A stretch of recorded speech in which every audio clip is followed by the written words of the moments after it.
देश का किसान बहुत संकट में है।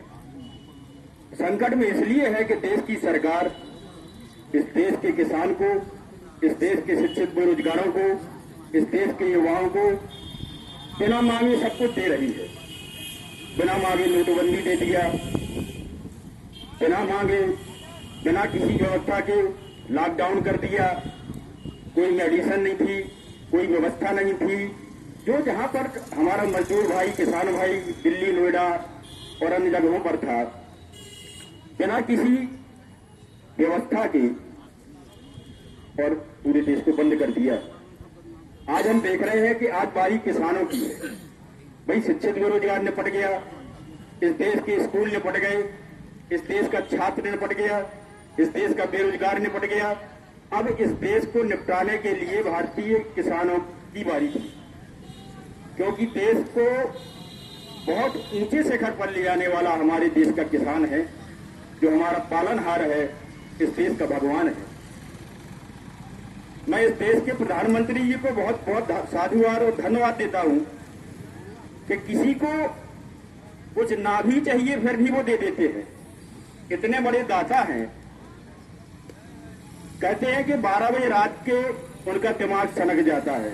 ये छोटा शब्द इसलिए बोल रहा हूं, पता नहीं 12 बजे रात को क्या करते हैं।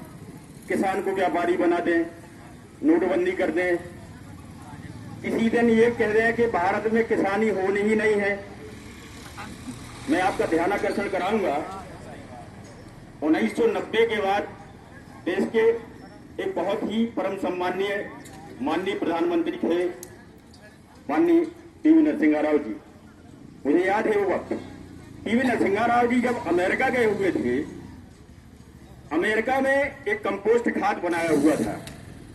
कंपोस्ट खाद अमेरिका में सफेद सुअर होते हैं, उनसे कंपोस्ट खाद जो गंदगी होती है उससे खाद बनाई जाती है। उनने एमओयू साइन किया हुआ था उधर। यहां पर लाइब्रेरी में जब लाया गया भारत में, तो हरियाणा का एक वैज्ञानिक था रिसर्च सेंटर में, उनसे जब सहमति मांगी गई कि भारतीय कृषि के लिए ये कंपोस्ट खाद उर्वरा शक्ति बढ़ाने के लिए बहुत कारगर सिद्ध होगी, रिसर्च किया गया कि उस कंपोस्ट खाद का उपयोग अगर भारतीय कृषि पर किया जाएगा, आने वाले 10 सालों में उर्वरा शक्ति बढ़ेगी। लेकिन 10 सालों में उस जमीन की उर्वरा शक्ति ही नहीं रह जाएगी। ये ऐसा था उस कंपोस्ट खाद में। तो इनने एमओयू साइन कर दिया था अमेरिका में, और वो खाद आने वाली थी, उसका आयात होने वाला था। तो पंजाब और हरियाणा के किसानों ने दिल्ली में आंदोलन किया था। दिल्ली में आंदोलन करके प्रधानमंत्री जी को ये वार्निंग किया था, ये अलर्ट किया हुआ था कि अगर आपने भारत में अमेरिका के सुअरों की गंदगी की कंपोस्ट खाद भारत में लाया, तो हम दिल्ली को हरियाणा के गोबर से पाट देंगे। ये धमकी दिया था। वो एमओयू कैंसिल कर दिया गया, क्योंकि उस समय बहुत विद्वान प्रधानमंत्री हुआ करते थे। भाई किसानों को जो बात पसंद नहीं है, भाई कैंसिल कर दिया, उसमें क्या है। किसानों की मजबूरी का उनको पता चला, बोले भाई हमारे यहाँ का किसान इसको इग्नोर कर रहा है, हम यहाँ पर नो अलाउ, इस खाद को भारत में नहीं लाएंगे। वर्तमान जो भारतीय प्रधानमंत्री जी हैं, बहुत मेधावी हैं, बहुत पढ़े लिखे हैं। उनकी डिग्री का हमको तो खैर पता ही नहीं है, जो भी है बड़ी डिग्री होती है। वही मैं वैसे आपका पोस्ट ग्रेजुएट हूँ, लेकिन इससे एक बड़ी डिग्री हो सकती है। तो मैं निवेदन ये करता हूँ कि इस देश का किसान दिल्ली की इस कड़कड़ाती ठंड में अपने बीवी बच्चों को छोड़कर वहां पर क्या कर रहा है। वोट डालने गया है, मोदी जी को धन्यवाद करने गया है, ताली बजाने गया है, नहीं गया है। इसलिए कि अगर वो ये लागू हो गया, प्रधानमंत्री जी का जो रूल्स है व्यापारियों को फायदा पहुंचाने के लिए है। बहुत संक्षिप्त में बोलूंगा, इसके बाद अपनी वाणी को विराम दूंगा। अभी आपने देखा होगा, मैं छोटा सा उदाहरण देता हूं, यही की बात ले लो गुनौर पन्ना जिले की। कुछ व्यापारियों ने किसानों का अनाज खरीदा, सोयाबीन, मटर, अन्य जिन्स। किसी ने 100 बोरा खरीदा, किसी ने 500 बोरा खरीदा।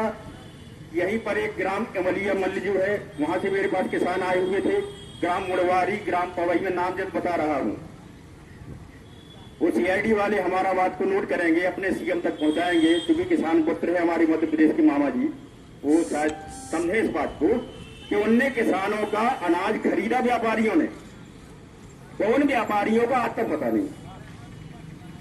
ये मोदी जी करना चाहते हैं कि किसानों का गल्ला खरीद लो, क्या करके कटनी जबलपुर में बेच दो, और वहां के बाद आप वहीं के बाद जिंदा हो जाओ। किसान बेचारा घूमता रहेगा और इसका पता लगाए, किसका पता लगाए? मोदी जी का। क्योंकि मोदी जी को ये पता ही नहीं है कि इस एक्ट का जब लागू करेंगे तो ग्रामीण एरिया में इसकी परिस्थिति और स्थितियां क्या होंगी। हमारे देश का किसान, हमारे ग्राम का किसान लुट जाएगा, बर्बाद हो जाएगा, उसके पास कुछ नहीं रहेगा। किसानों के लिए कोई योजना है ही नहीं हमारे देश के प्रधानमंत्री और मुख्यमंत्रियों के पास। फ्रूट जैसे हमारे यहाँ टमाटर होता है, टमाटर को रखने के लिए कोल्ड वेयर हाउस नहीं है इधर। हमारे यहाँ 5 रुपए का टमाटर बिकता है, प्याज 5 रुपए की बिकती है, वेयर हाउस और मंडियों में जाती है 50 की हो जाती है। क्यों? कोल्ड प्रोसेसिंग के लिए किसी प्रकार की मंडी, कोल्ड स्टोरेज यहाँ पर नहीं होने के कारण बाबा रामदेव जैसे लोग फायदा उठा रहे हैं।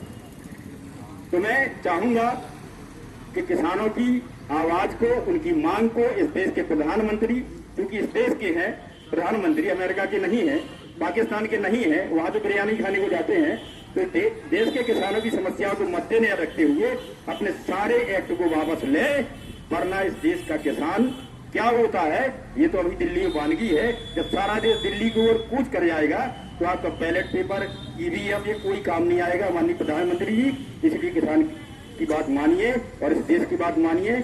आपको साधुवाद, आपको धन्यवाद। जय हिंद, जय जवान, जय। बहुत बहुत